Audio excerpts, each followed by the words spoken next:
Bonsoir à tous. Je suis une fois de plus ravi de vous accueillir à l'Institut français avec une semaine particulièrement dense depuis jeudi dernier jusqu'à samedi prochain. Nous avons ce soir le grand plaisir et le grand honneur d'accueillir parmi nous Agnès Levallois. Je vais dire peut-être quelques mots pour la présenter. Agnès Levallois est consultante spécialiste des questions liées à la géostratégie et à la géopolitique du Moyen-Orient. Elle est maître, alors je ne sais pas si on dit maître ou maîtresse, de recherche à la Fondation pour la recherche stratégique, et elle est également vice-présidente de l'Institut de recherche sur le Moyen-Orient et la Méditerranée, l'IREMO, qui est un think tank spécialisé sur les questions du Moyen-Orient à Paris. C'est une des figures en France qui participe à la réflexion collective auprès du grand public, auprès des décideurs publics, également auprès de la presse, sur l'ensemble du microcosme qui s'intéresse à la géopolitique du monde arabe. Et donc on a la chance de pouvoir la compter parmi nous ce soir. Alors, à l'Institut français, comme vous le savez, il n'y a pas de sujet tabou, on peut débattre de tout. Et donc, ce soir, nous avons... on vous propose enfin plutôt on a proposé à Agnès Levallois de nous présenter sa vision de la politique diplomatique de la France au Moyen-Orient et surtout en Irak. Voilà, donc c'est une conférence qui sera doublée en arabe. Agnès Levallois interviendra et ensuite, bien entendu, il y aura un débat avec la salle qui n'est pas venue en nombre, sans doute en raison des difficultés de déplacement ce soir à Bagdad, mais on connaît beaucoup d'entre vous et c'est donc la qualité qui compte. Avant de céder la parole à Agnès Levallois, comme malheureusement on en a pris l'habitude, je vais simplement redire que la France condamne les violences qui se déroulent en Irak à l'encontre des manifestants et que nous allons, en raison de ces violences et du nombre de décès importants qu'elles ont provoqués, observer une minute de silence et je vous demande de vous lever.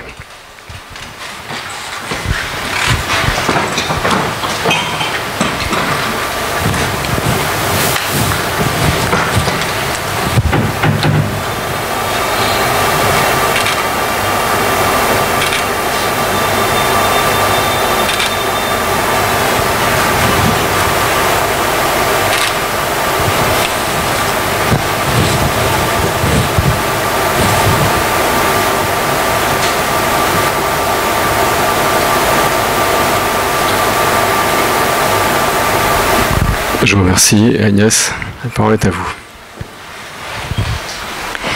Merci beaucoup. Merci beaucoup à vous toutes et tous d'être là ce soir, en dépit des difficultés à circuler. Je dois vous dire que je suis très, très heureuse d'être là, en tous les cas, d'être à Bagdad. Et c'est vrai que de venir, ça permet toujours de mieux comprendre ce qui se passe. Et donc, à ce titre, ce séjour ici, pour moi, est extrêmement important. Je vais essayer de vous définir les grandes lignes de ce qu'est la politique de la France au Moyen-Orient dans un premier temps, et puis dans un deuxième temps, j'axerai sur la politique de la France à l'égard de l'Irak. Et après, évidemment, je répondrai à vos questions qui, je suis sûre, seront nombreuses puisqu'on a parfois des interrogations sur ce qu'est cette politique de la France. Alors, j'ai l'avantage, en tant que chercheuse, de pouvoir en parler avec une certaine liberté. Ce que je dis ne reflète pas, évidemment, la position des diplomates, la position officielle de la France. Je tiens vraiment à le préciser. Donc là, je m'exprime en tant qu'observatrice, en tant que chercheuse qui travaille sur cette région et qui essaye de comprendre quelles sont les grandes lignes de la politique française. Cette politique française s'inscrit dans une région, et on le voit encore plus depuis quelques semaines, une région qui est extrêmement bouleversée, une région qui est en profonde mutation, on le voit maintenant depuis plusieurs années. Et donc ces mutations, ces transformations, ces bouleversements nécessitent aussi, pour la diplomatie française, d'essayer de comprendre ce qui se passe, d'essayer de s'adapter à la situation, peut-être d'adapter ou d'adopter une nouvelle méthode dans la façon d'appréhender tous ces bouleversements, des bouleversements qui, dans un premier temps, je pense que vous en souvenez, en 2011, ont beaucoup surpris, et donc il y a eu, pour certains en tous les cas, un sentiment de flottement dans la politique française au début de 2011, sachant pas très bien quelle était la nature de ces mouvements qui ont ébranlé aussi bien la Tunisie, l'Égypte, la Syrie, le Yémen, la Libye. Et donc, il y a nécessité vraiment d'essayer de regarder ce qu'il se passait et à partir de là, de pouvoir définir une politique et de savoir qu'est-ce que l'on voulait faire, qu'est-ce que l'on pouvait faire, sans évidemment ingérence d'aucune sorte, même si on verra dans le cas libyen une certaine ingérence, en tous les cas, qui a été dénoncée comme telle par certains dans la démarche qui avait été adoptée à l'époque par les Britanniques et les Français. La période dans laquelle nous sommes aujourd'hui, et qui a commencé maintenant, là aussi, il y a plusieurs années, c'est que la politique des blocs à laquelle on était habitué, avec un système qui était binaire, il y avait d'un côté l'URSS, de l'autre côté les États-Unis, la guerre froide. Tout ça, c'est quelque chose qui a complètement disparu maintenant depuis de nombreuses années, mais qui a mis du temps finalement à être pris en compte par les différentes diplomaties, pas que la française bien sûr, pour s'adapter à un nouveau système, à un nouveau mode, sortant de cette guerre froide et se dire à partir de là, qu'est-ce qu'on fait, avec qui travailler, comment on réfléchit à ce qui se passe, puisque le cadre qui avait été un cadre structurant pendant des dizaines d'années a disparu, s'est effondré. Et donc là, ça a nécessité de la part des différentes diplomaties de prendre en compte ces éléments. Et un autre point qui est important depuis quelques années, me semble-t-il, c'est l'émergence des sociétés qui s'expriment de plus en plus et qui doivent être prises en compte aussi par les différentes diplomaties et par la diplomatie française en particulier, puisque pendant des années, on avait des systèmes autoritaires au sein desquels les sociétés ne s'exprimaient pas beaucoup, ou en tous les cas, c'était difficile pour les sociétés de s'exprimer. Aujourd'hui, c'est tout à fait différent. Il y a une expression sous différentes formes, et que cette expression de ces sociétés, évidemment, doit être prise en compte par les diplomaties et par la diplomatie française. On voit bien qu'à travers ces différents éléments que je viens de citer très rapidement, ça demande de la part de la France de comment faire pour se maintenir dans cette région, puisque comme vous le savez, la France a des relations privilégiées historiques avec cette région du Maghreb proche et Moyen-Orient, et donc comment s'adapter à cette nouvelle situation, à ce nouveau état de fait, et comment pouvoir être là pour continuer à avoir ce rôle. Pour parler de ce sujet, j'ai décidé de reprendre les quelques déclarations de notre président, le président Macron, qui, lors de la campagne électorale, avant d'être élu président, s'était exprimé évidemment sur la politique étrangère et sur le premier grand discours de politique étrangère après son investiture, parce que je pense que c'est important de savoir d'où on part dans cette définition de ce qu'est la politique aujourd'hui, donc sous le mandat d'Emmanuel Macron, qui a déclaré dans son premier discours de politique étrangère, donc la France n'est plus dans une situation comme au milieu des années 70 où elle pourrait dire « Je suis une puissance moyenne protégée et soutenue par de grandes puissances qui partagent les mêmes valeurs ». Et d'ajouter « La France doit redevenir une grande puissance, c'est une nécessité ». Donc on voit bien à travers cette phrase que je viens de vous citer de la part du président, le sentiment à ce moment-là de Macron et qu'il avait exprimé lors de la campagne électorale, c'était le sentiment que la France avait perdu une certaine influence dans la région, mais également à Bruxelles, qui est le siège des institutions européennes, et qu'une politique à l'égard du Proche et du Moyen-Orient doit aussi être une politique qui s'inscrit dans un cadre européen pour être plus forte, puisqu'on voit bien qu'aujourd'hui, il est difficile pour des pays de taille moyenne d'avoir une politique tout seul pour avoir de l'influence, pour avoir du poids, c'est vrai que cette politique a la nécessité de s'appuyer ou de s'inscrire dans une politique européenne. Et donc le sentiment de Macron, c'est que la politique française avait reculé, n'avait plus l'influence qu'elle avait eue dans les années 70-80, et que donc il voulait absolument redonner un certain lustre à cette politique, estimant que c'était naturel que la France joue un rôle dans cette région du monde, mais qu'il fallait donc absolument lui donner les moyens de cela, puisqu'elle ne l'avait pas fait ces dernières années, à son avis, parce que c'est vrai que l'Europe était dans un état quand même incapable de pouvoir définir une politique régionale digne de ce nom, et que du coup la France toute seule s'était montrée quand même en difficulté à pouvoir gérer la politique dans la région toute seule. Donc il y a une vraie volonté, il y a une vraie ambition de la part de la France depuis l'arrivée de Macron, même si cette ambition était aussi présente du temps des précédents présidents, bien évidemment. Mais là, le nouveau président a réaffirmé de façon très claire sa volonté, en tous les cas, de faire en sorte que cette politique étrangère soit plus ambitieuse, parce qu'à son avis, elle avait manqué justement de cette ambition dans les années précédentes.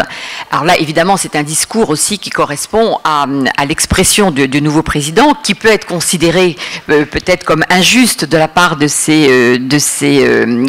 présidents précédents, qui avaient peut-être estimé, eux, qu'ils avaient fait ce qu'il fallait et que la France avait une politique ambitieuse. Mais ce qui est intéressant, c'est de voir que pour notre président aujourd'hui, ça n'était pas le cas, et donc il a décidé de s'investir de façon importante dans cette région, en partant de 3 principes qui, pour lui, doivent dicter ce qu'est la politique de la France. Le premier élément, évidemment, c'est la sécurité du pays, donc de faire en sorte que la politique menée permette la sécurité de la France, travailler à des solutions. Quand on voit les différentes crises régionales qui existent, comment la France peut participer au règlement de ces crises régionales, parce que c'est important aussi pour des questions de sécurité. Et un dernier point qui est une priorité aussi pour la France, c'est d'écouter, de travailler avec les sociétés civiles, et ça revient au premier point que j'abordais tout à l'heure, comment travailler avec les sociétés civiles dans la région, puisque cette émergence de cette société civile est un élément extrêmement important et qui fait que la France se rende compte que de travailler avec les États, évidemment, c'est le travail de la diplomatie, de travailler avec les États, mais on voit bien que ça n'est pas suffisant de travailler avec les États et qu'il faut travailler aussi avec les autres niveaux de la société, et que la société civile est un vecteur extrêmement important, ce qui veut dire aussi qu'il faut connaître ces sociétés, cette société civile, et on a bien vu d'ailleurs au début du déclenchement des révolutions en 2011 que beaucoup d'acteurs étaient un peu perdus, ne sachant pas à qui s'adresser, quels étaient ces représentants de cette société civile et comment établir un dialogue avec ces sociétés civiles, avec ces représentants, pour d'abord mieux comprendre ce qui se passe et comment pouvoir travailler dans ce contexte-là. Et cette volonté de travailler avec la société civile nécessite donc d'identifier les personnes capables de pouvoir répondre à cette attente, mais ça oblige aussi à changer de certaine manière le logiciel avec lequel certains diplomates pouvaient travailler, puisque ça demande vraiment d'investir ce domaine-là, ce qui n'était pas forcément une pratique courante dans les années précédentes, même si là, il y a eu un gros effort qui a été fait, me semble-t-il, en tous les cas, depuis quelques années, pour avoir... Je parle trop vite ? D'accord, pardon. Je vais donc, pourtant j'avais le sentiment de faire attention et de ne pas parler trop vite, mais j'ai tendance effectivement à parler beaucoup trop vite. Donc le dialogue ou la prise en considération de ces sociétés civiles est, me semble-t-il, en tous les cas, un des défis qui s'est posé à la diplomatie française ces dernières années, et un défi qu'elle a relevé avec plutôt bien, me semble-t-il, en tous les cas, dans certains pays, mais on y reviendra si cela vous intéresse. Lorsque l'on regarde la situation dans la région aujourd'hui et qu'on voit les différents conflits qui se déroulent, je voudrais vous proposer de réagir à ce que fait la France sur certaines de ces crises et pour évaluer finalement quelle est la marge de manœuvre de cette politique française dans la région. Je voudrais dans un premier temps parler de la Syrie, puisque c'est un dossier de politique régionale pour la France extrêmement important. Comme vous le savez, la France a une relation particulière avec la Syrie qui date de la période du mandat, lequel mandat avait été établi sur la Syrie après le démembrement de l'Empire ottoman au début du XXe siècle. Et donc, lorsque la crise a commencé, ou le mouvement de contestation a commencé en Syrie, tout de suite, la diplomatie française a été évidemment très, très à l'écoute, a tout de suite regardé ce qui se passait, avec le sentiment que là, la France avait vraiment un rôle à jouer et qu'elle avait une connaissance du pays qui pouvait lui permettre de comprendre, peut-être mieux que d'autres pays et peut-être mieux que d'autres pays européens, ce qui était en train de se passer. Il y a une politique très, très engagée dès le départ auprès de l'opposition syrienne, qui a été critiquée par un certain nombre d'autres partenaires, estimant que la France s'était engagée de façon trop rapide et trop forte aux côtés de l'opposition, et avec le sentiment que cet engagement auprès de l'opposition l'empêchait de jouer un rôle finalement de médiation dans un deuxième temps, entre éventuellement l'opposition et le régime. Ce débat en France a encore lieu pour savoir si la politique de la France a été une politique vis-à-vis de la Syrie, a été une bonne politique ou finalement a révélé certaines faiblesses. Lorsque l'on parle de ce cas très particulier, je crois qu'il faut distinguer deux aspects. Il y a l'aspect moral, il y a l'aspect soutien à un mouvement de contestation, et de ce point de vue-là, la position de la France, me semble-t-il, a été parfaite, c'est-à-dire que de soutenir un mouvement de contestation tel qu'il s'est exprimé en Syrie, contre un régime autoritaire qui ne laissait aucune place à l'expression de ses citoyens, on ne peut finalement qu'être d'accord, me semble-t-il, en tous les cas, avec cette politique. Toute la question après, c'est comment fait-on pour que cette position, qui est une position, je le rappelle, d'un point de vue moral extrêmement bonne, comment la traduire politiquement et comment pouvoir jouer un rôle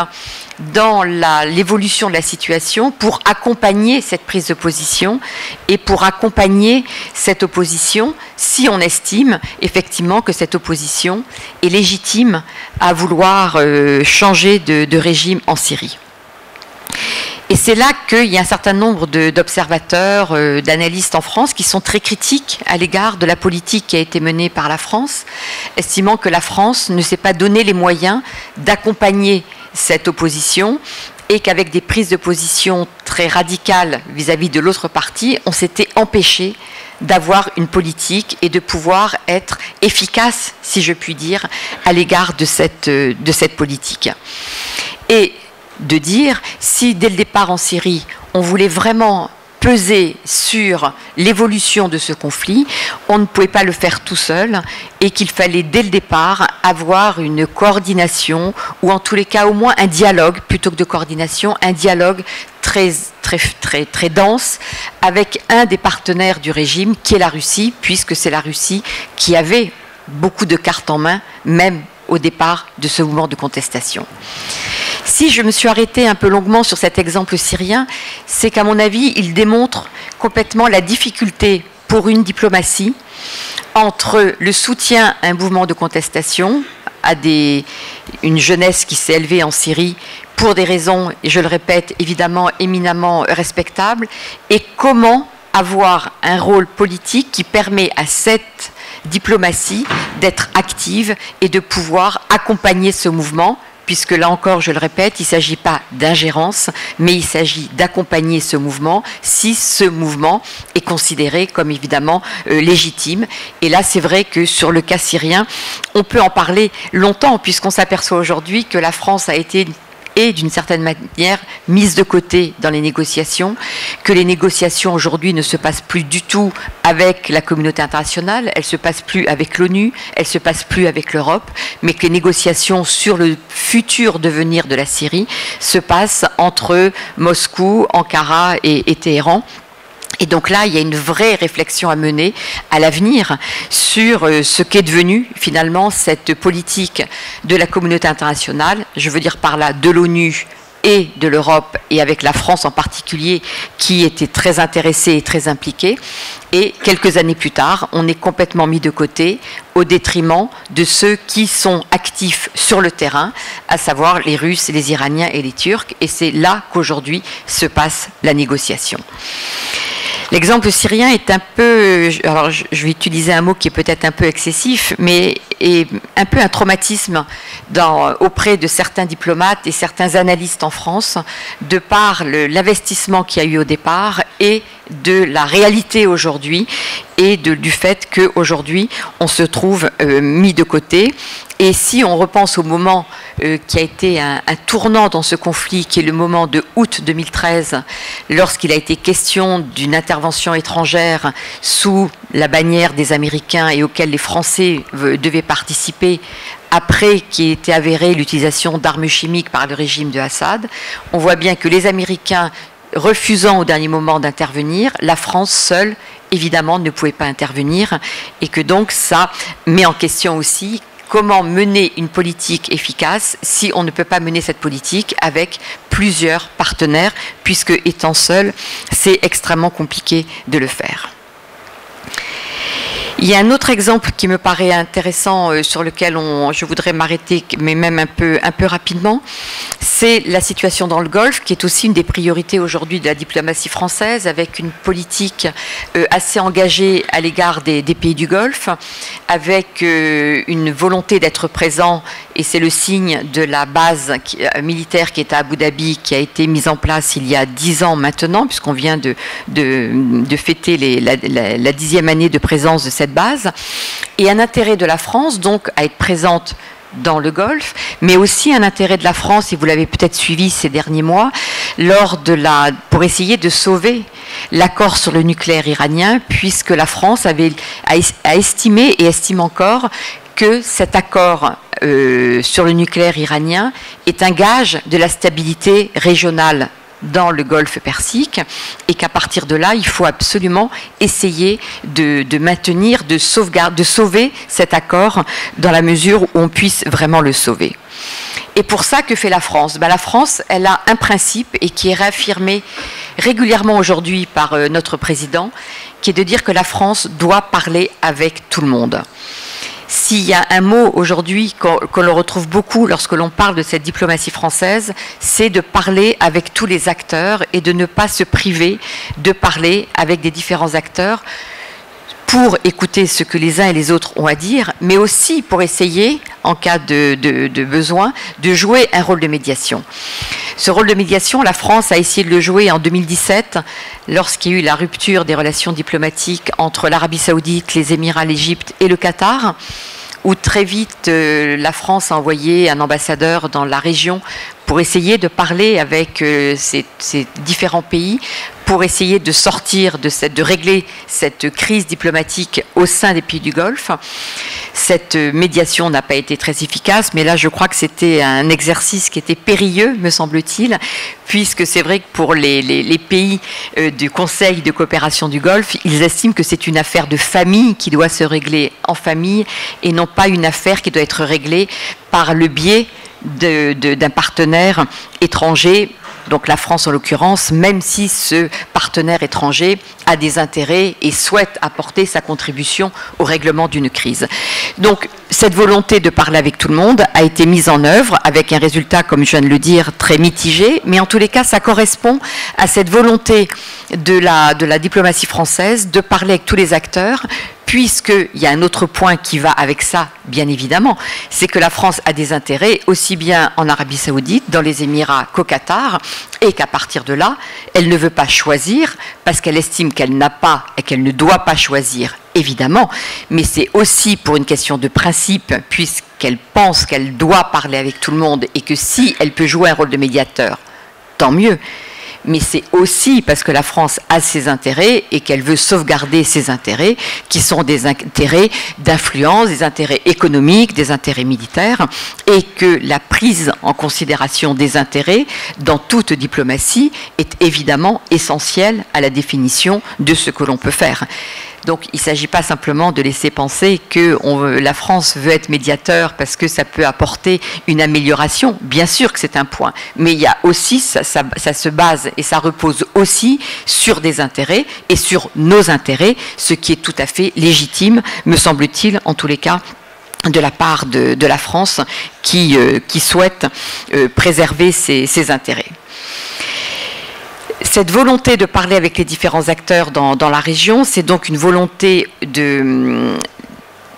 d'essayer d'élaborer une stratégie permettant de trouver des points de convergence et permettant justement à la diplomatie de pouvoir s'épanouir et de pouvoir jouer son rôle. Puisque finalement, qu'est-ce que c'est que le travail d'un diplomate? C'est de travailler là où il y a des difficultés pour trouver des points de convergence, pour trouver des possibilités de sortir de l'impasse, d'éviter les conflits, d'éviter les tensions.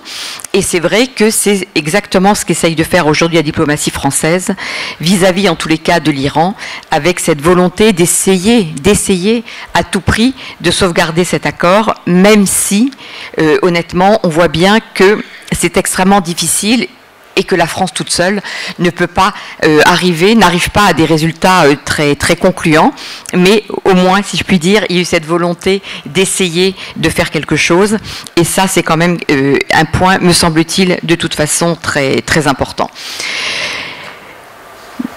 Maintenant, je voudrais quand même parler de la situation ou de la relation avec l'Irak, qui est quand même une relation extrêmement importante. Et alors, ce qui me frappe, c'est qu'il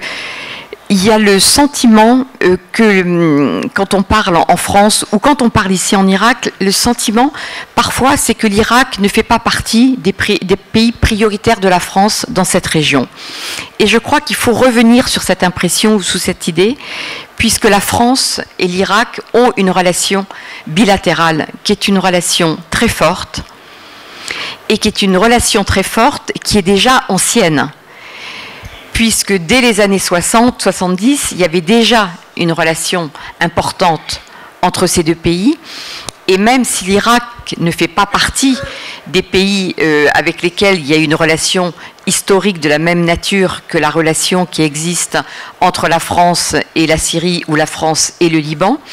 ça n'est pas pour autant que la relation avec l'Irak n'est pas une relation ancienne et qui a marqué, je crois, en tous les cas, l'histoire de ces deux pays. Alors, je ne vais pas vous refaire l'historique des relations entre la France et l'Irak, parce que je pense que certains d'entre vous la connaissent, mais il y a eu quand même dans les années 70 des moments forts de cette relation, avec en particulier la construction, vous vous souvenez, de ce réacteur nucléaire aux Irak, qui était quand même un point fort de la coopération bilatérale, qui à l'époque d'ailleurs avait quand même suscité quelques critiques de la part de certains, mais qui était quand même l'expression d'une volonté d'une relation forte. Il y avait une relation forte à l'époque entre le président Chirac et Saddam Hussein, donc il y a eu une vraie stratégie de la part de la France vis-à-vis de l'Irak, et avec le sentiment que l'Irak, étant un poids lourd de la région, toute politique de la France vis-à-vis du Moyen-Orient devait tenir compte d'une relation privilégiée avec l'Irak, parce que l'Irak, je le répète, est un poids lourd de la région, et qu'à ce titre, cette relation était une relation tout à fait importante pour la France et pour l'Irak. Et il y a eu une coopération économique, politique, mais aussi culturelle. Et je me souviens à l'époque, dans les années 80, il y avait à l'époque le Centre culturel irakien à Paris menait beaucoup d'opérations de connaissance, de faire connaître la culture irakienne. Et à l'époque, le Centre culturel irakien organisait des concours qui étaient à destination des étudiants français, quel qu'il soit, quel que soit le domaine d'études de ces étudiants. Et ils organisaient des concours pour offrir des livres, et j'ai toujours chez moi d'ailleurs 2 très beaux livres sur la civilisation irakienne, parce qu'à l'époque je participais à ces concours, parce que je m'intéressais déjà à cette région. Et donc pour vous dire, si vous voulez, qu'au-delà des relations politiques, militaires, économiques qui étaient fortes, il y avait aussi ce volet de la coopération culturelle, qui a disparu évidemment ces dernières années pour toutes les raisons que vous pouvez imaginer. Mais dans les années 80, il y avait vraiment une importance de la volonté de diffusion de la culture irakienne en France,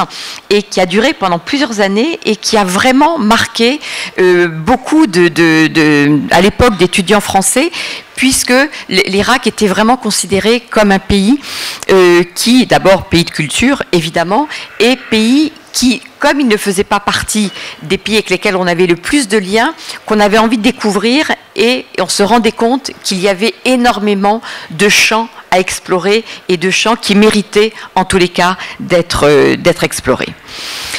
Évidemment, il y a eu aussi dans la relation entre la France et l'Irak ce moment très fort du fameux discours de notre ministre des Affaires étrangères à l'ONU pour tenter d'éviter la guerre. Et donc ça, c'est un moment qui est resté évidemment un moment tout à fait fort. Et à l'époque, cette déclaration de la France qui était de dire « la guerre est toujours la pire des solutions », et donc vraiment la volonté de la France d'essayer d'éviter ce conflit avec toutes les conséquences que ça a eu, et cette phrase qui avait été donc prononcée à ce moment-là, la guerre est toujours la pire solution, était évidemment tout à fait dans l'état d'esprit de l'époque, à savoir qu'il fallait absolument essayer d'éviter cela, ce qui n'a pas fonctionné comme vous le savez, mais je crois quand même que ça a été un moment fort de la relation bilatérale, et un moment fort qui est régulièrement rappelé, puisque ça fait partie de ce moment qui a été extrêmement important pour les Français et pour les Irakiens. Si on va maintenant dans la période beaucoup plus récente, là encore, il y a eu un accompagnement et une volonté, en tous les cas, de la France d'être très présente en Irak, avec évidemment la lutte contre le terrorisme, parce que là, c'est un aspect ou un des volets de la coopération qui est très important, dans la position de la France vis-à-vis du Moyen-Orient, donc vis-à-vis aussi de l'Irak, évidemment, et donc la volonté de la France d'être aux côtés de l'Irak dans la lutte, en particulier contre Daesh, estimant qu'il fallait absolument aider les pays concernés par cette menace et qui vivaient ce danger de Daesh d'accompagner dans cette lutte, mais avec aussi, en raison évidemment, des conséquences de cette organisation, puisque comme vous le savez, la France a subi aussi des attentats en France, et donc la prise en considération de cette menace qui non seulement était une menace, un danger et catastrophique pour les Irakiens et les Syriens, mais avec des prolongements aussi en Europe, et qui ont favorisé une coopération très importante en la matière, puisqu'il était de l'intérêt, je veux dire, de la communauté internationale de lutter contre contre ce drame, contre ce fléau qu'a représenté cette organisation, et avec les organisations radicales qui avaient pu exister aussi auparavant. Ce moment, je pense, est aussi un moment très, très crucial dans les relations entre la France et l'Irak, et la France et la région du Moyen-Orient, puisqu'il s'agit d'une menace qui touche l'ensemble des partenaires, les partenaires ici, les partenaires là-bas, et de la prise en considération finalement de cette menace qui nous concerne tous de la même façon, et donc de la nécessité de la gérer ensemble, même si évidemment le drame a été bien plus grand ici et en Syrie que ça ne l'a été en Europe, mais ça a été la prise de conscience de cette nécessité que nous devions tous lutter ensemble, puisque c'était quelque chose qui nous touchait tous et qui touchait tous les citoyens à travers le monde, et en tous les cas au moins entre le Moyen-Orient et l'Europe, et que ça nécessite de travailler véritablement ensemble pour permettre de sortir de cet engrenage de la violence et de l'engrenage de l'expansion de ce type de mouvements radicaux qui ont des conséquences dramatiques pour toutes les sociétés qui ont subi finalement les comportements et les actions qui ont été menées par cela. Donc la lutte contre le terrorisme est aussi un élément de cette relation. Mais ce que je voudrais dire là-dessus, c'est que évidemment que la lutte contre le terrorisme est importante, est essentielle et qu'on ne peut pas faire l'économie de cette coopération dans ce domaine. Mais il ne faudrait pas que la lutte contre le terrorisme, aussi importante, essentielle, vitale soit-elle, nous empêche de regarder autre chose de la relation et autre chose de coopération, et que c'est vrai que pendant les quelques années où cette organisation radicale a commis les drames que nous connaissons, on a eu tendance, me semble-t-il, à être trop focalisé uniquement sur cet aspect-là de la coopération, et qu'il faut absolument que les autres aspects de la coopération soient aussi importants, parce qu'il ne s'agit pas que la question du terrorisme brouille tout le reste.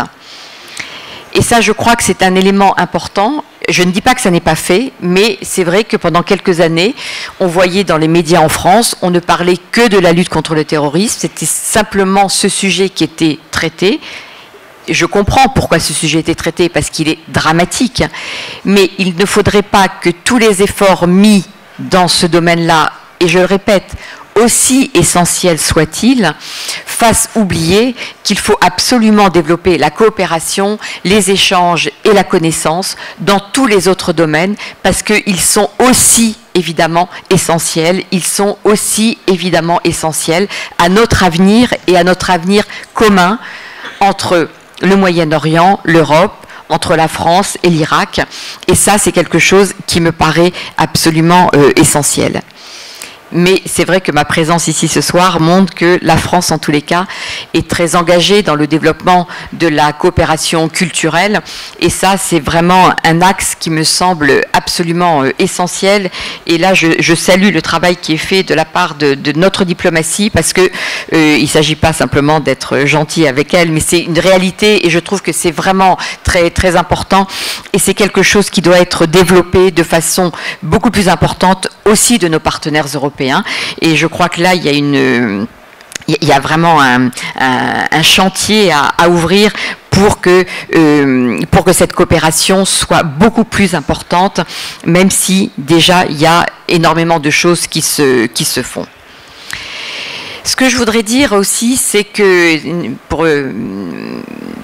essayer d'esquisser dans le cadre d'une conclusion qui va être un peu longue, mais une conclusion,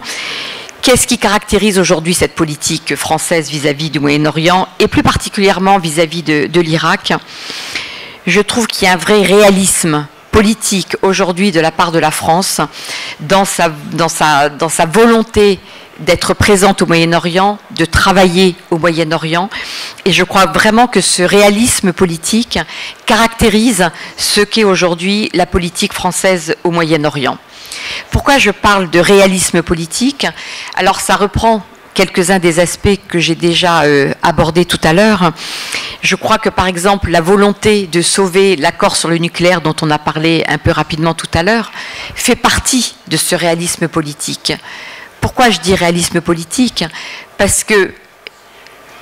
l'Iran, si cet Iran est complètement affaibli et qu'il se sent en danger, il peut avoir des réactions qui sont des réactions de défense et qui peuvent amener à de la violence de sa part. Et donc, ça, on n'a rien à gagner à cette situation. Et le fait de normaliser des relations avec l'Iran peut permettre de stabiliser la région. D'où ce réalisme qui est d'essayer de faire baisser la tension entre les Saoudiens et les Iraniens, puisque cette crise qui existe entre ces deux pays, non seulement est importante entre Téhéran et Riyad, mais a aussi des conséquences sur d'autres terrains régionaux. évidemment en Irak, mais aussi au Liban, mais aussi en Syrie et dans une moindre mesure au Yémen. Donc ce réalisme politique dont je parle de la part de la France, qui essaye à tout prix de faire en sorte que cet accord soit sauvé, même si aujourd'hui je pense qu'il est difficile de dire que cet accord est sauvé, mais l'énergie qu'a mis la France à essayer en tous les cas de sauver cet accord était dans le cadre de cette volonté que la tension baisse et éviter que des réactions de la part des deux acteurs de cette crise, les Saoudiens et les Iraniens, n'expriment cette tension non seulement entre eux, mais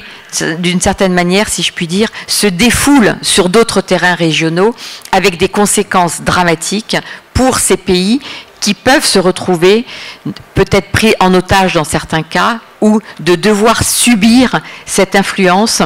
qui peut avoir des conséquences dramatiques pour les sociétés de ces pays concernés, donc de ces sociétés qui vivent par proxy, par intermédiaire, cette crise entre l'Iran et l'Arabie saoudite. D'où cette volonté de la France d'essayer vraiment de faire tout ce qu'elle peut pour essayer de faire baisser cette tension entre les deux. Mais là encore, je le répète, la France toute seule a des moyens quand même qui sont limités et que cette possibilité d'agir sur ce terrain particulier dont je viens de parler aurait beaucoup plus de sens dans une politique européenne si une politique européenne pouvait se mettre en place, si une politique européenne pouvait être élaborée qui, à partir de là, donnerait évidemment beaucoup plus de poids à la position de cet acteur européen qui est d'une certaine manière, à mon sens en tous les cas, très absent, trop absent de ce qui se passe aujourd'hui parce qu'il y a des intérêts beaucoup trop divergents aujourd'hui entre différents pays européens pour pouvoir élaborer une vraie politique européenne qui aurait elle, ce poids qui est absolument indispensable. Et d'ailleurs, c'est ce que souvent des interlocuteurs, et pour parler de temps en temps, et même assez régulièrement, avec des interlocuteurs iraniens, c'est exactement ce qu'ils nous disent. Ils nous disent, mais il faudrait une politique européenne beaucoup plus solide et qui permettrait d'avoir un rôle plus efficace dans la réduction des tensions auxquelles nous assistons. Je voudrais quand même dire un mot sur un autre dossier régional dont je n'ai pas encore parlé et qu'on a tendance à oublier, mais qui, à mon avis, reste un dossier important et qui est important aussi pour la diplomatie française, c'est la question palestinienne. C'est une question qu'on a tendance aujourd'hui un peu, j'allais dire, à oublier, ou en tous les cas qui est moins sur le devant de la scène après avoir occupé des générations, ou en tous les cas pendant des décennies, cette question palestinienne était au cœur de la définition de la diplomatie française au Proche et au Moyen-Orient. C'était au cœur des préoccupations de la diplomatie. Or, aujourd'hui, c'est une question qui n'est plus centrale pour la diplomatie, me semble-t-il, même s'il y a régulièrement des prises de position qui sont affirmées. Mais je crois que ce serait une erreur, en tous les cas, d'oublier cette question palestinienne, de considérer qu'elle n'est plus importante ou que d'autres situations sont plus importantes que cette question palestinienne,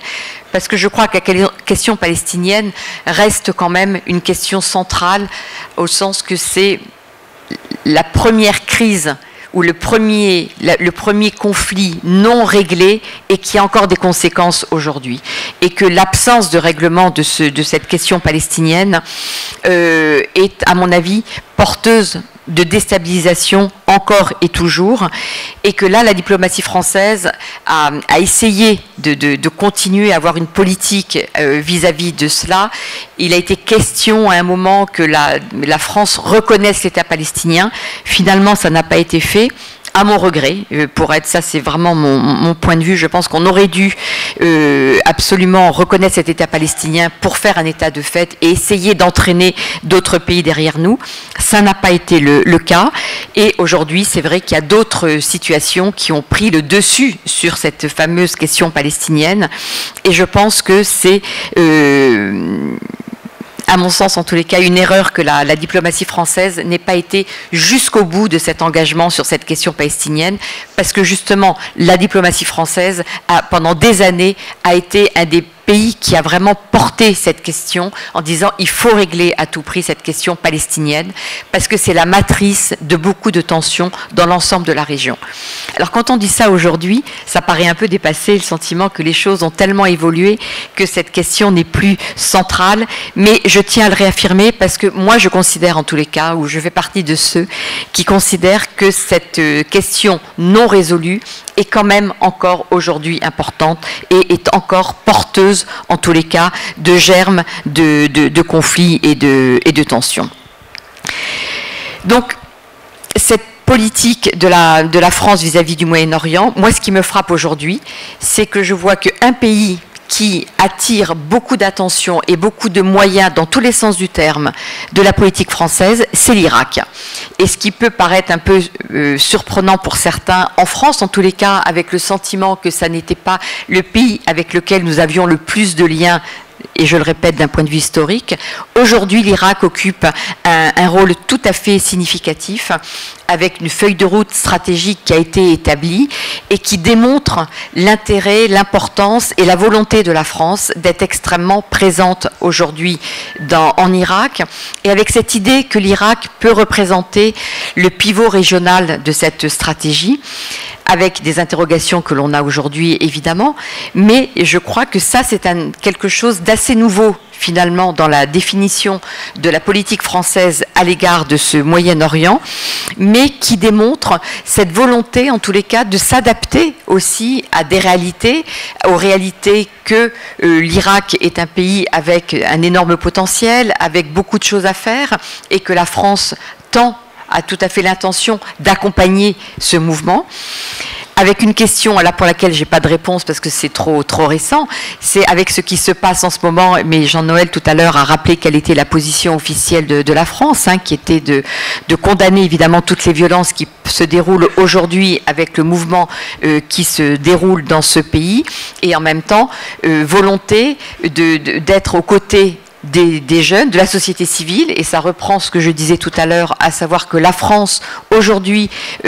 considère accompagner ce qu'est cette société civile, et je crois que l'exposition qui est aujourd'hui dans les murs de cet Institut français est absolument caractéristique de cette démarche, de cette volonté de montrer ce qui se fait place Tahrir et la volonté de montrer cette expression qui est une expression d'une jeunesse et qui a besoin, qui a envie de s'exprimer et qui exprime aussi un message qui est quand même extrêmement politique, me semble-t-il, et que la France soutienne cela, c'est extrêmement important parce que ça permet aussi, je pense, dans cet accompagnement, que la volonté de montrer que, évidemment, que la France considère que ce mouvement, si on peut l'accompagner de cette façon-là, c'est la meilleure façon de l'accompagner, puisqu'il ne s'agit pas, là encore, je le répète, d'ingérence. Ce mot d'ingérence est un mot qui a eu tellement de connotations extrêmement négatives sur certains terrains qu'il ne s'agit pas d'être dans cette logique, mais d'accompagner pour montrer justement que la France est tout à fait sensible à cela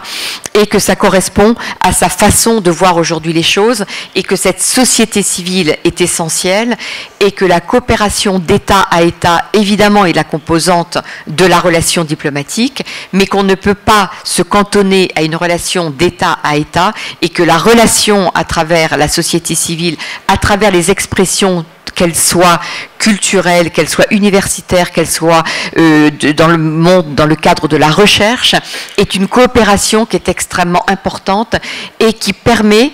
en plus, quand la situation politique est un peu compliquée, de garder le contact, de maintenir des liens, et que ça, c'est quelque chose qui n'a pas de prix, parce que des liens qui s'établissent au niveau culturel, universitaire et de la recherche sont des liens qui peuvent se maintenir quelle que soit la relation politique, quels que soient les aléas de la relation politique.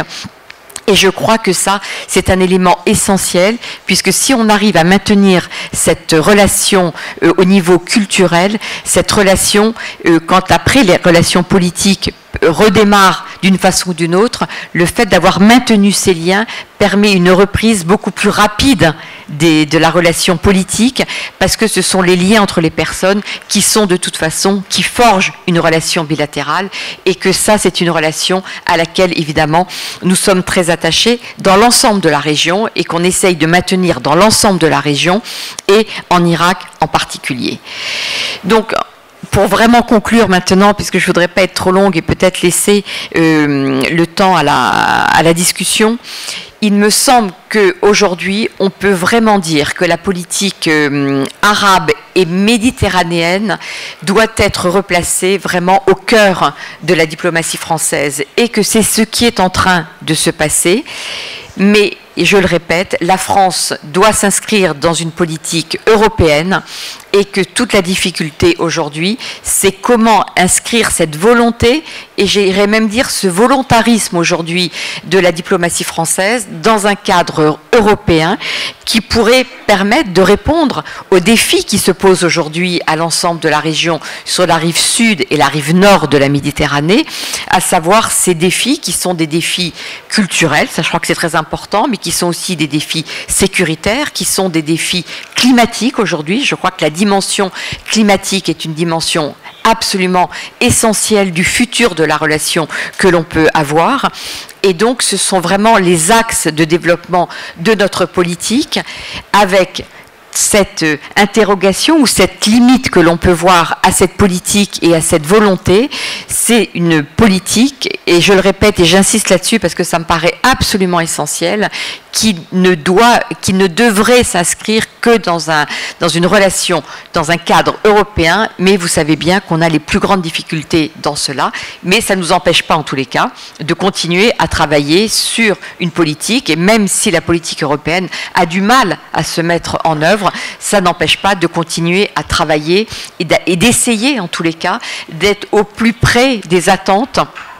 des différents pays dans lesquels nous sommes, et attentes qui se basent sur une compréhension de ce qui se joue, d'où la nécessité de ces relations culturelles, j'insiste, universitaires et dans le domaine de la recherche, parce que si on ne se comprend pas les uns les autres, ou s'il n'y a pas ce terreau de compréhension dans le domaine de la recherche,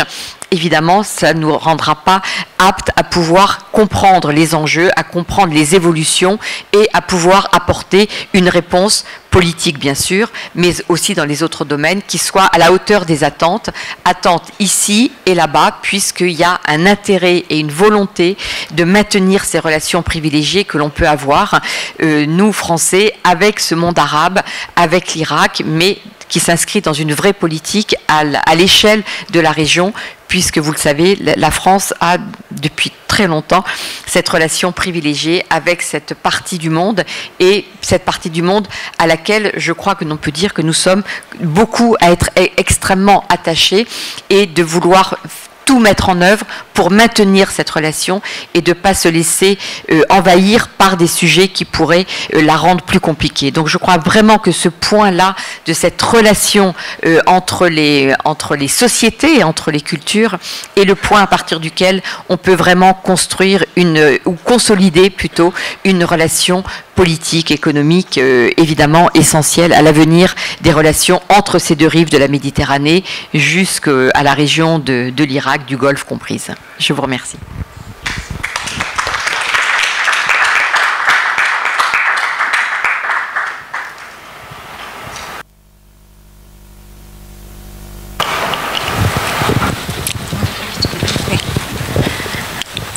مساء الخير. مساء الخير.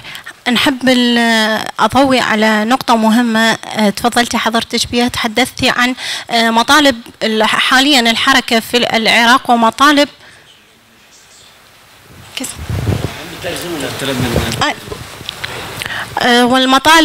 المطالب لا تعرفون أو لم تحدد مطالب المتظاهرين. لو نرجع للتاريخ، بما أنه فرنسا لها تاريخ في النضال وفي الثورة، وكانت هي أول دولة وضعت تغيير يسموه الحد، تغيير أكبر حدث تاريخي هو كانت الثورة الفرنسية سنة 1789 حينما بدأت بالمطالب مشابهة لمطالبنا في الوقت الحالي. كانت هناك الطبقة الأرستقراطية الحاكمة، فساد مالي، فساد إداري، وكذلك فرض الضرائب على المواطنين في ذلك الزمن، والحاليا لا توجد تعيينات، وكذلك الاقتصاد حركة مشلول للاقتصاد، يعني المواطن لا يحصل على حقوقه. سابقا في فرنسا أيضا نادوا يطالبون بالحقوق ولم تسمع تلك المطالب، وتحولت من مطالب وكان عندنا اعتصام بالبداية ثم إلى مظاهرة، وأيضا في فرنسا كانت مظاهرات لم تسمع ولم يستجاب لها من طبقة النبلاء والأرستقراطيين، فما كان من البرجوازيين وطبقة العمال إلا أن تحول إلى اعتصام وأضراب، ومن ثم لم يسمع الملك بمطالبهم إلى حد ما وصلوا إلى قصره في سنة 1793 وقاموا بإعدامه. فالقصة احنا لا نأمل أن تتطور الأحداث كما تطورت في السابق، ولكن نأمل بأن نحصل على ما حصلت به عليه فرنسا اليوم بالثورة الأولى والثانية والثالثة. شكرا.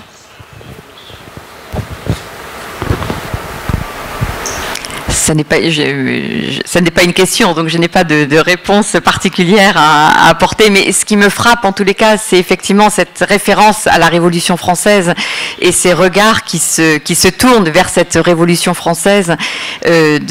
qui a valeur d'une certaine manière un peu de modèle pour certains, ou en tous les cas de référence, et ça c'est quelque chose qui me frappe en tous les cas, que j'ai entendu ici et que j'ai entendu dans d'autres pays de la région, donc c'est quelque chose de très, très frappant en tous les cas. مساء الخير. حقيقة عندي 3 أسئلة. السؤال الأول، حسب خبرتك سيدتي العزيزة، العراق الآن في أزمة كبيرة، هناك جنوب ثائر، هناك نتائج استفتاء في الشمال موجودة على الطاولة، وهناك كلام حول أن الأزمة تحل بتقسيم العراق. كيف تنظرين لهذا الأمر؟ هذه نقطة أولى. أسأل السؤال الأول. السؤال الثاني، حضرتك تكلمتي عن الدور الروسي في سوريا وضخامة الدور الروسي في سوريا. الآن الآن أكو دور روسي في العراق، وصل التبادل التجاري إلى 11 مليار دولار. يعطي انطباع أن الروس جادين أيضا في العراق كما هم جادين في سوريا. كيف تقيمين مستقبل العلاقة مع روسيا؟ النقطة الثالثة، الآن الوضع، المملكة العربية السعودية بدأت تطفي الحروب أو على الأقل تخفف من الأزمات. أزمة اليمن الآن خفت، العلاقة مع الدوحة بدأت يصيبها الانفتاح. في نفس الوقت هناك 3 عواصم فيها 3 مظاهرات ضد النظام الإيراني في لبنان وفي العراق، يعني في بيروت وفي بغداد وحتى في طهران. كيف تنظرين لمستقبل العلاقة بين المملكة العربية والسعودية وإيران؟ وهل ممكن هذه العلاقة أن تؤدي في النهاية إلى شيء في داخل إيران؟ شكرا جزيلا.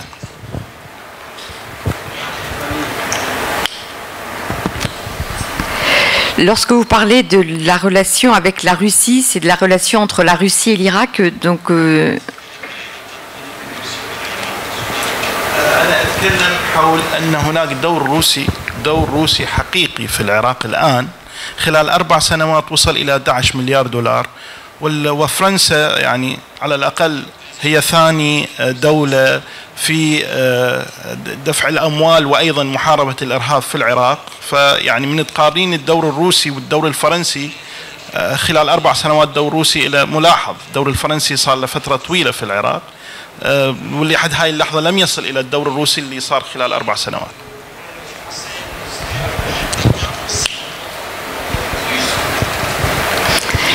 D'accord. Alors je vais reprendre les trois points. Sur la question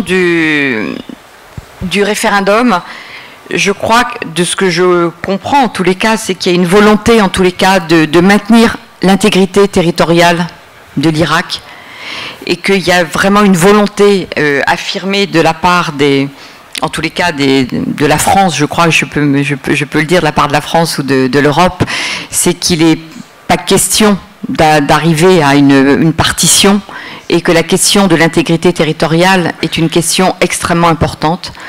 comme en Syrie d'ailleurs, où on parle parfois de partition possible de la Syrie.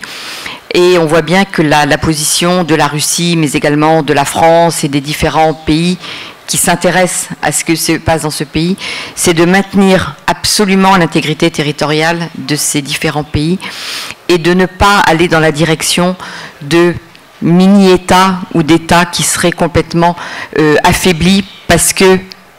sous un système d'autonomie ou d'indépendance avec des petites entités qui ne permettraient pas d'avoir une puissance, puisque si vous avez que des petits États, vous allez complètement affaiblir et ça empêchera de pouvoir, à terme, de pouvoir jouer un rôle, quel qu'il soit. Et donc, je n'ai pas le sentiment qu'on soit dans cette logique aujourd'hui, mais on est beaucoup plus dans une logique de maintenir coûte que coûte ces différents États tels qu'ils sont. Et si on a parlé il y a quelques années du fait que les frontières devaient être peut-être mises en question, que les frontières qui étaient issues du démembrement de l'Empire ottoman, ces frontières issues de ce partage du Moyen-Orient entre les puissances britanniques à l'époque, françaises, et que tout ça devait être mis en question, je crois que cette réflexion aujourd'hui a été un peu abandonnée en se disant que finalement les frontières ont résisté à tout ce qui s'est passé ces dernières années, et que même avec le projet de Daesh de vouloir abolir les frontières, de vouloir avoir cette espèce de rêve de pseudo-califat, tout ça c'est quelque chose qui aujourd'hui, je crois, a démontré l'absurdité de ce projet, et que les frontières finalement résistent beaucoup mieux que ce qu'on avait imaginé il y a quelques années, avec le sentiment que tout ça allait s'écrouler, et que les citoyens, qu'ils soient de ces différents pays, souhaitent maintenir l'intégrité territoriale et ont envie d'être citoyens de ce pays, au-delà de tout ce qui peut se passer. Et moi, je suis frappée de voir cette consolidation des frontières et de sentiment national tel qu'il s'exprime et qui s'exprime aujourd'hui, qui s'exprime au Liban, qui s'exprime en Irak, à savoir on est libanais, on est irakien et on veut être irakien, on veut être libanais. Et ça, je crois que c'est quelque chose d'extrêmement important qui se déroule aujourd'hui et d'une certaine manière qui va à l'encontre peut-être de ce que l'on a imaginé à un moment, de se dire que tous ces États disparaissaient, allaient disparaître, et que c'était des différentes communautés qui allaient prendre un bout de territoire avec une certaine autonomie de certains territoires. Mais ce qui s'exprime aujourd'hui, je crois que ça va exactement à l'inverse, à l'encontre de ce qu'on a pu penser il y a quelques années, à un moment, en se disant il va y avoir un État pour les Kurdes, un État pour les chiites, un État pour les sunnites. Je crois que ce qui se passe aujourd'hui démontre exactement le contraire. D'où la force. Je reviens à finalement à cette solidité des frontières qu'on avait cru à un moment peut-être un peu fragile, mais d'une certaine manière qui résiste assez bien. Ce qui se passe aujourd'hui, de ce que vous avez dit sur les ouvertures de l'Arabie Saoudite à l'égard de Doha pour tenter de sortir de la crise ou du boycott qui a été mis en place il y a 2 ans et demi maintenant, les petits signes que l'on voit au Yémen aussi de volonté de reprendre les négociations ou au moins de commencer des négociations. Je crois que l'Arabie s'est rendu compte ces derniers mois de sa difficulté à pouvoir mettre en œuvre la politique qu'elle voulait mener dans la région, qui était une politique relativement hégémonique, de volonté en tous les cas d'avoir un poids et de pouvoir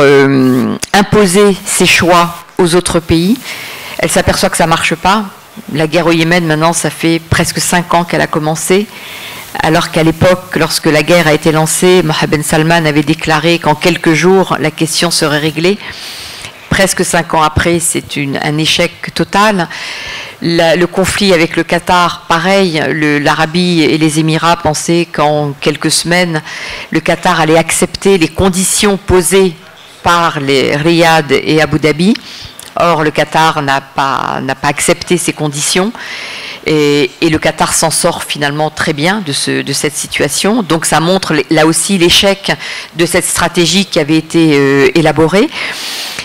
Donc, je crois qu'aujourd'hui, cet affaiblissement de la position saoudienne à l'échelle régionale, effectivement, peut donner l'occasion aux pays au sein desquels cette influence saoudienne était importante, de se dire si l'Arabie est moins importante, c'est peut-être le moment aussi d'essayer de sortir de cette influence, ou en tous les cas de moins subir cette influence de l'Arabie saoudite. Et ce que je dis là est aussi valable évidemment pour l'Iran, puisque l'Iran qui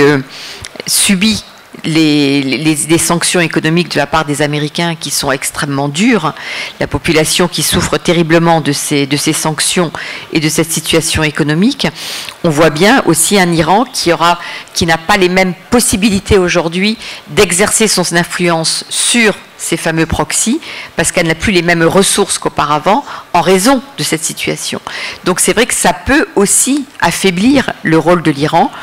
Et dans le cas du Liban, c'est l'espoir, en tous les cas, des manifestants qui sont aujourd'hui dans la rue et qui veulent que cette influence de l'Iran et comme l'influence de l'Arabie saoudite soit moins importante, et pour permettre aux Libanais de pouvoir se réapproprier finalement leur identité, ce qu'ils sont, et sous une identité libanaise et non pas sous une identité qui fait référence à un parrain qui impose ses vues, qui impose sa stratégie, qui veut imposer sa politique. Donc là, on vit un moment qui est un moment tout à fait exceptionnel.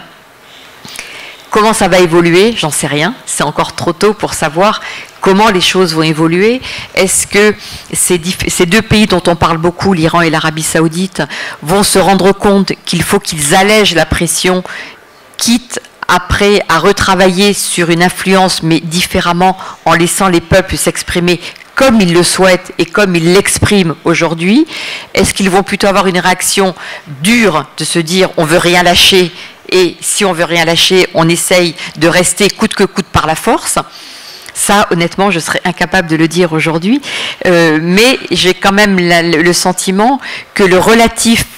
affaiblissement de l'Arabie saoudite et de l'Iran est une occasion aujourd'hui, en tous les cas, pour les citoyens des pays qui vivent ces mouvements de contestation, d'essayer, en tous les cas, de profiter de ce moment pour réaffirmer véritablement ce qu'ils sont et leur identité propre, et non pas une identité qui soit imposée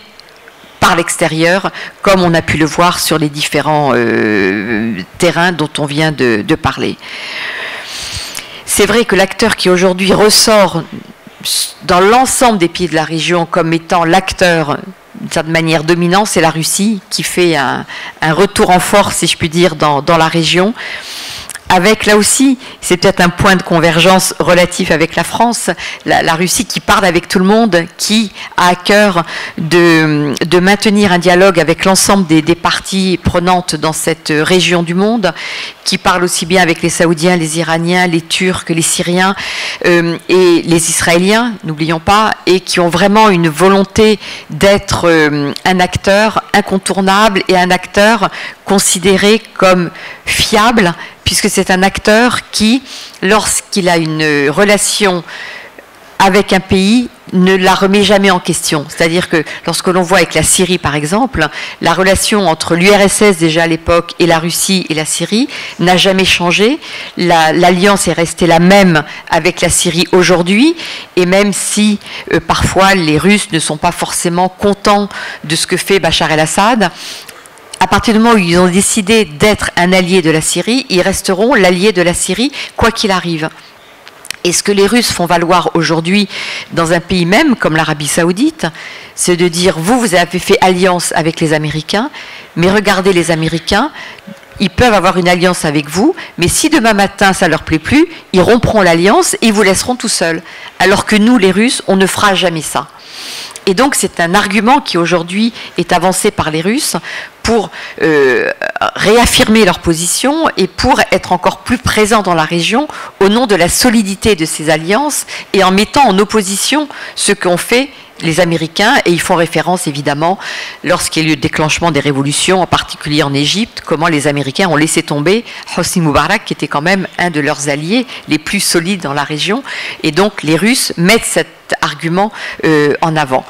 Et l'argument des Russes, c'est aussi de profiter de la situation pour faire fructifier ces relations économiques, et profiter aussi, évidemment, ça n'est pas que par grandeur d'âme que la Russie s'intéresse à la région, c'est qu'il y a aussi un intérêt évidemment économique, et que la Russie est très intéressée par les ressources et par des accords qu'elle peut avoir avec les différents pays de la région. Et à ce titre, c'est évident que l'Irak est un pays important pour la Russie et que l'Irak représente évidemment un partenaire, non seulement sur le plan politique, mais un partenaire aussi sur le plan économique, énergétique, qui est important pour la Russie. Et la Russie, de par la politique qu'elle mène, arrive finalement à sauvegarder et à faire fructifier ses intérêts de façon tout à fait intéressante pour elle.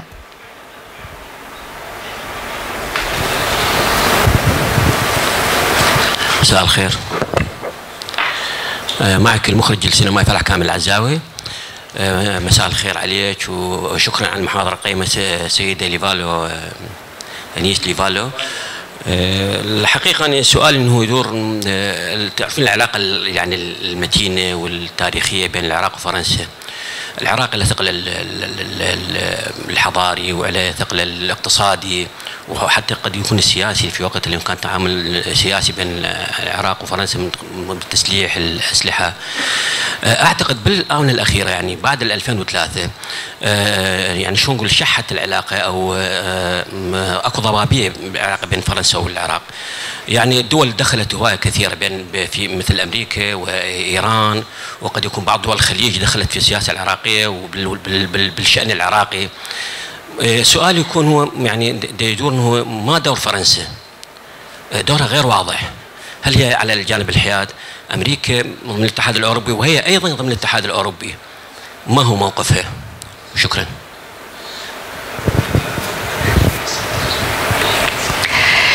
Non, la France a une position, je trouve, moi,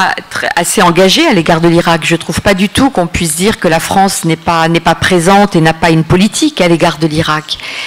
C'est évident que par rapport à ce qui s'est passé en 2003 avec l'invasion américaine de l'Irak, c'est vrai que là, les Américains ont été extrêmement présents en Irak. Pas que pour le bien, me semble-t-il, mais ça c'est un jugement. Mais je trouve qu'au contraire, la France, dans ce contexte actuel, a vraiment choisi délibérément de renforcer ses relations avec l'Irak et d'avoir un rôle et d'avoir une présence extrêmement importante, alors qu'il peut encore sûrement se déployer beaucoup plus, évidemment. Et là, tout va dépendre aussi de la façon dont la situation en Irak va évoluer. Pour que les gens reviennent en Irak, il faut que les conditions soient réunies pour cela. D'où la volonté de la France d'accompagner quand même depuis quelques années aussi le processus politique en Irak issu de l'invasion de 2003, issu de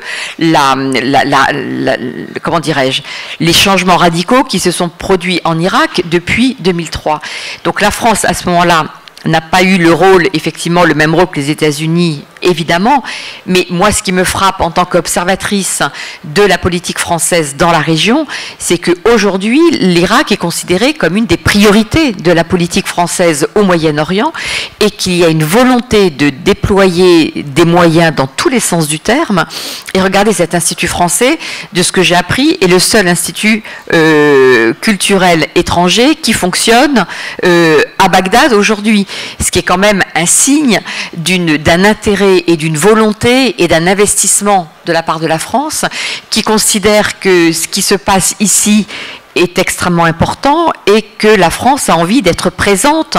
dans ce moment qui est un moment tout à fait particulier, qui est un moment important de l'histoire de l'Irak,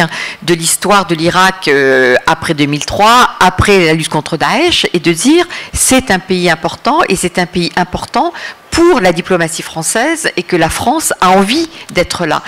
Et je trouve que et c'est pour ça que je parlais tout à l'heure de l'importance des relations aussi culturelles, universitaires et dans le domaine de la recherche. C'est que le fait qu'il y ait un institut français à Bagdad démontre bien que la composante culturelle est une composante extrêmement importante et que ça a toujours aussi été d'une certaine manière la marque de fabrique de la France, de se dire que ces relations culturelles sont importantes. Les Américains, il y a un côté beaucoup plus, j'allais dire, mercantile, commercial, économique, à part l'aspect militaire avec toutes les conséquences que l'on a vues. Mais la France, c'est vrai, qu'a toujours eu à cœur, en étant quelque part, d'entretenir, de développer des relations culturelles et universitaires parce qu'elle estime que c'est quelque chose d'extrêmement important et qui est quelque chose de structurant dans une relation bilatérale. Donc moi je ne dirais pas aujourd'hui que que la France a une position neutre ou limitée, mais qu'au contraire, il y a une vraie volonté de la France d'être encore plus présente, mais traditionnellement, même s'il y a eu des relations importantes, et j'ai rappelé la période des années 70-80, c'est vrai que le champ prioritaire de la diplomatie française au Moyen-Orient, ça a été plus ce qu'on appelle vraiment en français le Levant, c'est-à-dire la Syrie, le Liban, dans une moindre mesure l'Égypte, mais que l'Irak a, depuis quand même maintenant de nombreuses années, été un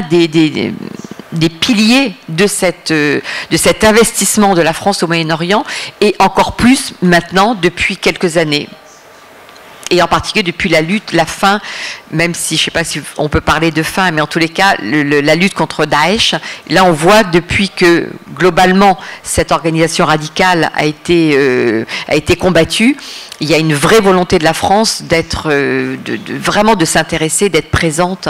et de développer ses relations avec l'Irak, avec Bagdad et avec l'ensemble du pays. Oui, bonsoir. En fait, j'ai relevé des choses qui me semblent les plus importantes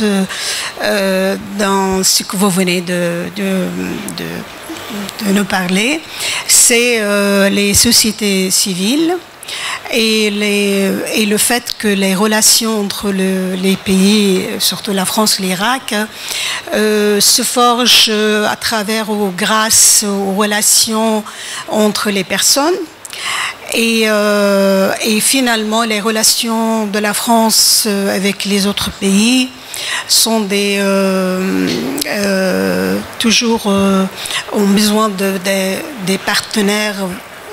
fiables. En fait, et là, je pense que c'est tout le problème concernant la politique de la France avec pas seulement l'Irak, mais tout le Moyen-Orient. C'était toujours vraiment de tomber sur le bon partenaire, le bon interlocuteur avec qui on peut vraiment concevoir une politique légale, égalitaire et bonne politique. Et le problème, en fait, la crise ou la guerre en Syrie a bien montré que c'était en fait à cause de mauvais partenaires que la France a trouvé au début pour traiter le problème de la crise syrienne, qui a mené finalement à l'échec de la politique de la France, peut-être en Syrie. Et maintenant, étant donné la situation actuelle en Irak, on aimerait bien, c'est-à-dire savoir si la France pense prendre une initiative quelconque vis-à-vis de ce qui se passe maintenant. Parce que j'ai entendu dire que, en fait, la France a déjà proposé son aide aux Libanais dans leur crise actuelle aussi, parce que ce qui se passe au Liban maintenant, c'est un peu pareil de ce qui se passe chez nous. Et est-ce que finalement la France n'a pas l'intention de prendre une initiative quelconque dans ce sens, vu la situation actuelle à Bagdad? Et aussi, j'aimerais tirer l'attention sur quelque chose, en fait, dont on reproche aux Français, c'est-à-dire ou même peut-être à l'Occident en général, c'est que quand on veut discuter de sort de la relation entre l'Occident et le Moyen-Orient, c'était toujours la France ou l'Occident en général a tendance à prendre les représentants officiels du pays et pas et laisser tomber, par exemple, les vrais intellectuels des pays. Et à ce propos, il me vient à l'esprit un livre d'une opposante turque qui a publié un livre, une activiste chez Stock aussi, comme vous, qui disait qu'en fait, l'Occident, c'est toujours comme ça. Il s'adresse aux islamistes pour parler du terrorisme et toute la politique de l'Occident dans cette région. Ils se tournent la tête, c'est-à-dire ils s'en fichent des libéraux et des gens qui croient vraiment dans les valeurs de la République française et dans les droits de l'homme et ainsi de suite. Et finalement, je pense que c'est une question, un problème de tomber sur le bon partenaire, le bon interlocuteur, et pour vraiment mener une bonne politique finalement. Voilà. C'est vrai que le choix du partenaire est, et moi je dirais des partenaires, parce qu'il ne s'agit pas d'avoir un partenaire. Les sociétés sont complexes, les sociétés sont composites, et donc il ne s'agit pas d'avoir un interlocuteur avec lequel parler, mais justement de pouvoir parler avec les interlocuteurs. C'est pour ça que tout à l'heure je parlais du fait de la nécessité évidemment d'avoir des relations d'État à État, donc avec les responsables, parce que c'est logique qu'on soit dans une relation d'État, mais de parler aussi avec les représentants de la société civile et les représentants, pas le représentant, puisque si on parlait qu'avec une seule personne, on serait justement... oui, je comprends bien, mais ce que je veux dire par là, c'est qu'on a, je crois, enfin de ce que moi j'observe en allant beaucoup et en me promenant beaucoup, je suis frappée de voir que cette prise en compte justement des sociétés civiles aujourd'hui par la diplomatie est une prise en compte beaucoup plus importante que ça n'a pu exister il y a des années de cela. C'est vrai qu'il y a eu un changement, il y a eu une prise en compte de cet intérêt, de cette nécessité à parler avec les sociétés civiles, mais à parler avec les intellectuels, à parler avec les représentants d'ONG. Ça n'est pas un bloc monolithique, ça regroupe plusieurs tendances dans une société, et donc d'avoir justement ces discussions avec différentes parties prenantes, des intellectuels, que ce soit des artistes, que ce soit des représentants de partis politiques, d'ONG, afin d'essayer d'approcher au plus près de ce qui se passe pour comprendre ce qui se passe et pour pouvoir, à partir de cette compréhension, définir une politique. Donc, le choix du partenaire, oui, évidemment, il est essentiel, mais j'ai le sentiment que depuis plusieurs années, il y a vraiment une prise en compte d'une plus grande diversité, justement, des partenaires potentiels, que ça n'était le cas il y a 20 ans. Alors, je vais peut-être vous parler de façon un peu caricaturale, mais c'est vrai qu'il m'est arrivé il y a 20 ans de cela, arrivant dans certaines ambassades, avoir le sentiment que les personnes rencontrées par l'ambassade, c'était un tout petit milieu, toujours le même, et que ça n'était pas très ouvert sur ce qui se passait à l'extérieur. Je crois que ce temps-là est terminé et qu'il y a aujourd'hui, de la part de la diplomatie, une prise en compte d'un spectre beaucoup plus large, parce qu'on s'est aperçu que de parler toujours avec les mêmes, avec un tout petit noyau qui pense un peu comme nous, ben ça ne permet pas de savoir ce qui se passe dans la société, et du coup on est complètement démunis le jour où il y a des révolutions, ou le jour où il y a des contestations, et qu'on n'a pas vu venir, parce qu'évidemment, si vous vous adressez toujours à 2-3 personnes qui sont toujours les mêmes, et qui vous ressemblent de telle façon, ben vous n'êtes absolument pas au courant de ce qui se passe. Ça, je crois que ce temps-là a existé à une époque, mais de ce que j'en vois aujourd'hui, a complètement disparu, et ça n'est plus du tout en ces termes que la diplomatie fonctionne, et heureusement, parce que sinon la diplomatie n'existe, enfin, nos diplomates ne pourraient plus travailler parce qu'ils seraient complètement déconnectés de la réalité. Donc là, il y a eu une vraie évolution depuis maintenant des années sur la façon de travailler et de s'adresser justement à différentes composantes des sociétés, aussi bien officiellement qu'officieusement, et avec des segments qui ne sont pas du tout que des segments officiels qui relatent la position officielle et qui permet de ce fait de beaucoup mieux comprendre ce qui se passe. Sur la Syrie, je ne suis pas sûre, je ne vais pas faire une intervention sur la Syrie parce que ça serait beaucoup trop long. Je ne crois pas que la question pour la Syrie, ça a été une erreur sur le choix des partenaires au départ en Syrie de la part de la France. Je crois pas du tout que ce soit ça la raison. L'identification des partenaires au début n'a pas été forcément mauvaise. Je crois qu'on a eu des interlocuteurs qui étaient des interlocuteurs qui étaient tout à fait à même de pouvoir, avec lesquels il était légitime de parler. Après, ça a beaucoup plus été une question de moyens que l'on se donne pour les accompagner, ces fameux interlocuteurs. Et à partir d'un moment où on était assez seul, on a été confronté toujours à la même question, c'est que seul, on n'avait pas forcément les moyens d'accompagner ces interlocuteurs pour permettre de les accompagner dans leur projet, qui était un projet d'une société différente en Syrie. Donc c'est pas tant le choix des partenaires, en l'occurrence, qui a fait défaut, me semble-t-il, en Syrie, que les moyens dont on a disposé pour pouvoir aider ces partenaires à pouvoir mettre en œuvre ce qui était leur projet et qu'on avait décidé d'accompagner. Sur l'Irak, je serais bien en peine d'apporter une réponse parce que c'est pas tellement de ma position, c'est difficile de répondre parce que c'est vrai que c'est une situation qui est en cours, hein, ce qui se passe aujourd'hui, et que là, je n'ai pas, j'ai vu les déclarations officielles qui ont été rappelées tout à l'heure, mais je n'ai pas de commentaires particuliers et je ne sais pas ce que va faire la diplomatie française dans les semaines à venir. Donc je me garderai bien d'aborder cette question parce que je n'ai pas de légitimité à le faire. Je pense que bien sûr que la France, elle n'a qu'une envie, c'est que de toute façon, accompagner l'Irak, parce que qui est dans un processus, enfin qui était dans un processus de démocratisation de ses institutions, et que ça, la position de la France, c'est d'accompagner cela.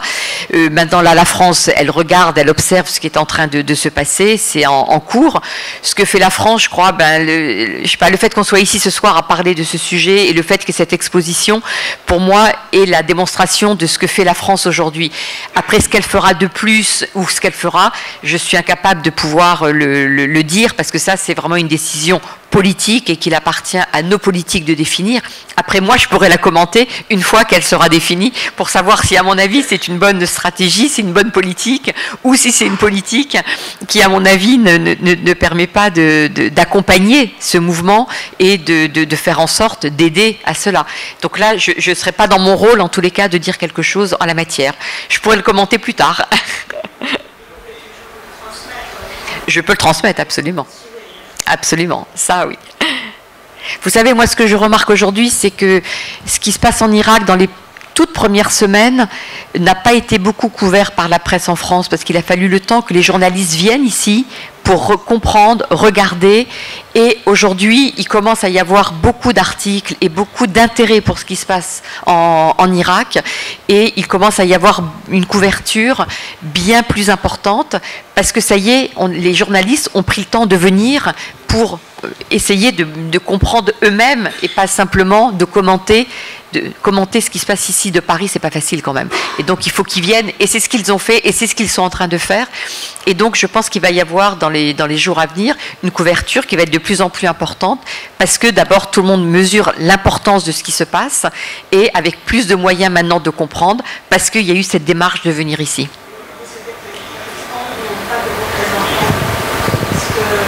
Les qui, pardon? Ah, les manifestants, oui. Oui, je sais bien, ils ne veulent pas avoir de représentants, mais le fait pour des Russes de venir et d'aller parler place Tahrir, ça permet, même s'il n'y a pas de représentants, de parler avec les jeunes et d'essayer de comprendre et du coup de pouvoir relater ce qui se passe, raconter, parce que je sais bien, c'est la grande difficulté de ce mouvement. Comme au Liban, les manifestants refusent une représentation. Il n'y a pas de personnes qui les représentent. Et donc, ça va être toute la difficulté. Oui, mais il y a ce rejet, il y a un tel rejet du politique aujourd'hui que même ceux qui se présentent comme étant des porte-paroles, même d'une plateforme, il n'y a pas cette reconnaissance à travers des partis qui peuvent être des interlocuteurs permettant de parler avec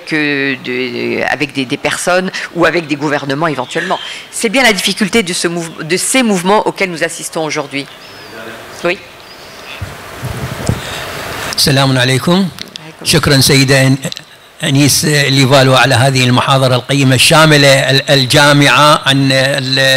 العلاقة بين فرنسا والعراق وبين فرنسا والدول الشرق الأوسط، ونشكر حسن العلاقة بين الشعبين الفرنسي والعراقي.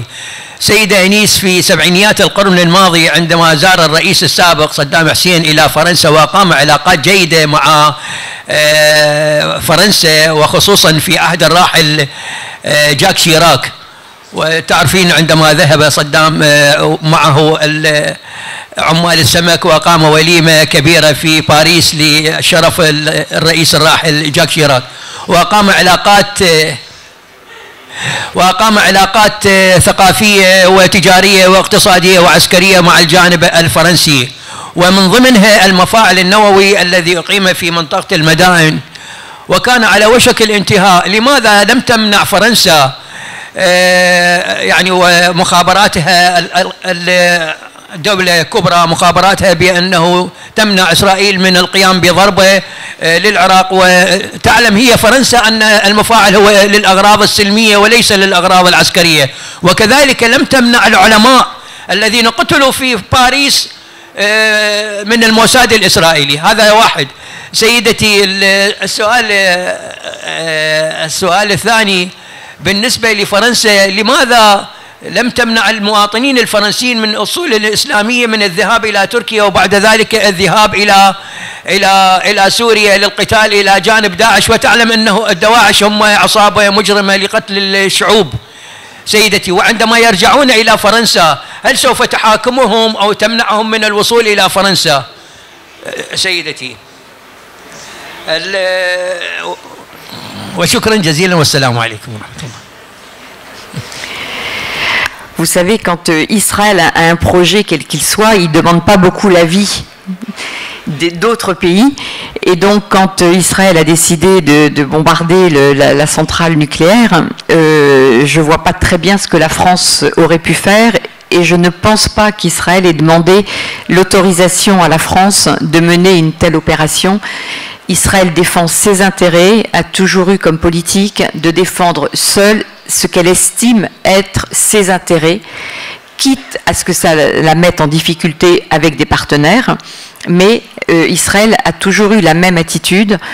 On défend nos intérêts. L'intérêt d'Israël, c'était de détruire cette centrale, considérant que ça représentait un danger pour l'État d'Israël et que la France n'a rien eu à dire et que la France, de toute façon, ne pouvait rien dire puisqu'elle n'a pas été mise dans la confidence par les Israéliens qui ont mené leur opération et qui, dans ces cas-là, ne demandent l'avis de personne. Donc je crois que je ne vois pas ce que la France aurait pu faire et je ne vois pas la France pouvoir avoir une attitude particulière. L'attitude de la France a été de travailler avec l'Irak parce que ça correspondait à un intérêt mutuel, parce que c'était justement du nucléaire civil. Israël ne l'a pas supporté et Israël a mené sa politique sans demander. Donc je vois pas, enfin, je ne vois rien de plus à dire que cela, que quand Israël a ses intérêts en jeu, elle est toute seule et elle reste toute seule. Sur la question des djihadistes occidentaux français qui sont partis en Syrie, c'est au départ, en France, je crois qu'il n'y a pas eu on n'a pas réalisé tout au début des premiers départs de ce qui était en train de se passer. Il y a eu un effet de sidération, de se rendre compte qu'un certain nombre de jeunes avaient envie de partir, et avec le projet meurtrier qui a été le leur une fois qu'ils ont été en Syrie et en Irak,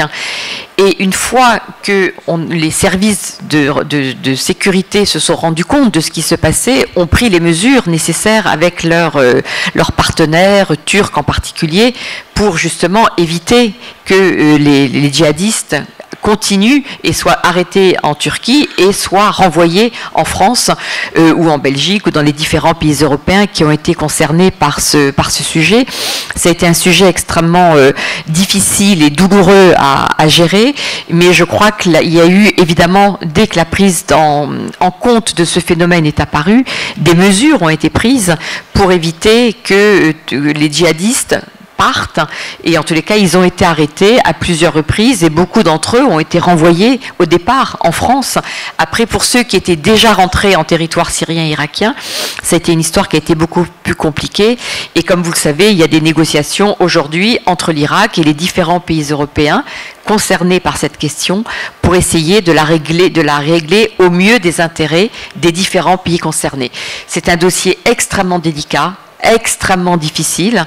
et donc je n'en dirai pas plus parce que je ne suis pas au cœur de ces négociations, mais ce que je peux simplement dire, c'est que ce sont des négociations qui sont extrêmement difficiles et qui sont délicates pour tout le monde, hein, aussi bien pour l'Irak qui subit la présence de ces djihadistes, mais pour les pays européens qui doivent effectivement prendre en compte cette réalité et qui doivent aussi assumer leurs responsabilités comme les Irakiens ont assumé les leurs. مساء الخير.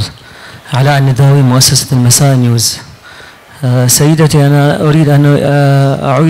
أعيدك إلى دائرة الدور الفرنسي في العراق. لا سيما أن فرنسا هي عضو في الأمم المتحدة. أنت تقول من خلال سردك هذا الجميل التاريخي اتضح لنا أنه يعني وهي واضح أنه للعراق مكانة في السياسة الفرنسية، وأنت سألوك الزملاء تقولين أنه فرنسا تنتظر فالثورة، بخصوص الثورة تحديدا دور فرنسا في الثورة في الصميم يعني، وأنت تقولين فرنسا تنتظر. الثورة مضى عليها شهر والثورة تقمع من قبل الحكومة بأبشع الوسائل والأسلحة الغير قانونية لفض التظاهرات. ففرنسا يعني وصلت مرحلة أنه العراق يعني أخرج من المنظمة العالمية لحقوق الإنسان من خلال هذه الانتهاكات في الثورة. ففرنسا تنتظر من؟ سيدتي المعهد الفرنسي وهذا المعرض اللي خلفي لا يكفي دور فرنسا، دولة عظيمة فرنسا وعضو في الأمم المتحدة، ممكن أنه يعني يكون دورها أكبر في فض هاي التظاهرات بالعراق. وشكرا لك.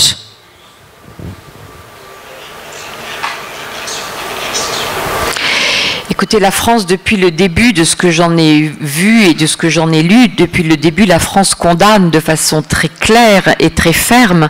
ce qui se passe aujourd'hui, les morts qu'il y a eu depuis le début des manifestations. Ça a été condamné avec la plus grande fermeté par la France, qui évidemment ne peut pas accepter de tels comportements. Donc ça, je crois que de ce point de vue-là, la France, évidemment, a fait ce qu'elle devait faire en condamnant comme elle le condamne. Maintenant, la France, que peut-elle faire et comment le faire? On est toujours dans cette même situation. Si la France dit des choses, on peut l'accuser d'ingérence, et donc il faut faire extrêmement attention. Et je pense que la position aujourd'hui de la France, c'est évidemment de parler et de dire ce qu'elle a à dire aux responsables pour condamner ces drames qui se sont déroulés et de condamner le comportement vis-à-vis de la répression qui est menée à l'égard des manifestants, et que dans ce laps de temps où les choses sont en train de se passer, moi ce que je trouve quand même si une exposition ne suffit pas, vous avez raison, mais de montrer un acte pareil, c'est un acte de soutien aux manifestants, mais dans le cadre d'une relation d'État à État, où vous ne pouvez pas non plus faire n'importe quoi, puisque ça nécessite aussi, justement, ça c'est le travail de la diplomatie, de travailler pour élaborer une réflexion, une politique,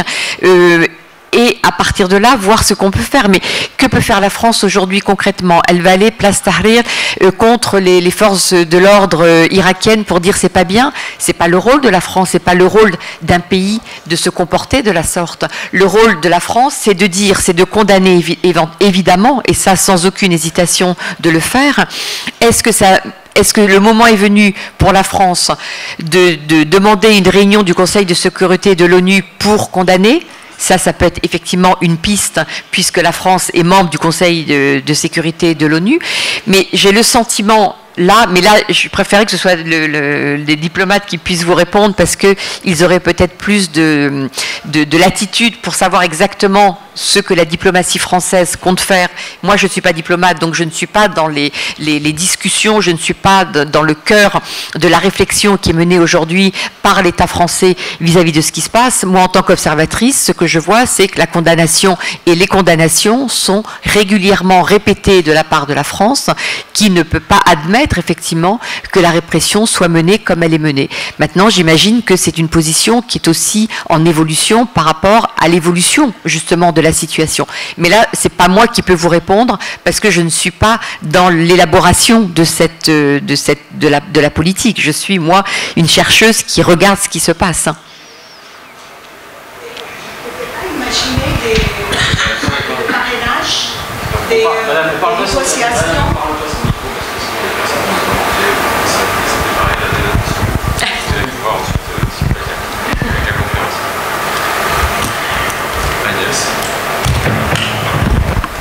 Merci beaucoup.